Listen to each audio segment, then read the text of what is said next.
যে বিএনপি বিশ্বাস করে, জবাবদিহিতায় বিশ্বাস করে, মানুষের উন্নয়নে বিশ্বাস করে, মানুষের অংশগ্রহণে বিশ্বাস করে। এবং সেই কারণেই বিএনপি রাষ্ট্র ক্ষমতা আসার পর অতি অল্প সময়ে আমাদের মাননীয় প্রধানমন্ত্রী অনেকগুলো কাজ করেছেন, যেগুলো এত অল্প সময়ে কারো পক্ষেই করা সম্ভব নয়। এবং তিনি আমাদেরকেও নির্দেশ দিয়েছেন দায়িত্ব দেওয়ার পর থেকে, যে দায়িত্ব পেয়ে বসে থাকলে হবে না।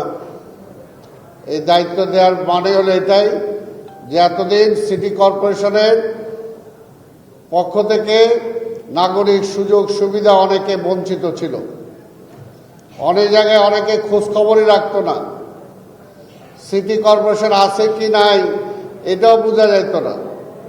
তো সেই অবস্থায় চলতে পারে না। নাগরিকদের সুযোগ সুবিধা দিতে হবে।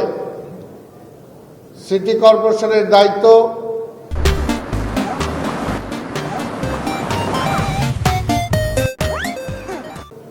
বর্জ্য পরিষ্কার করা, সিটি কর্পোরেশনের দায়িত্ব লাইট জ্বালানো, স্ট্রিট লাইট, সিটি কর্পোরেশনের দায়িত্ব মশা নিধন করা, সিটি কর্পোরেশনের দায়িত্ব যাতায়াতের যে ব্যবস্থা, রাস্তাঘাট সেগুলো সংস্কার করা, নতুন রাস্তা করা। এটা হলো সিটি কর্পোরেশনের দায়িত্ব। পাশাপাশি আবার জনগণকেও এই বিষয়ে আগায় আসতে হবে। কাজেই আমি যেটা সবসময় বলি যে সিটি কর্পোরেশন এবং জনগণ 50-50 দায়িত্ব।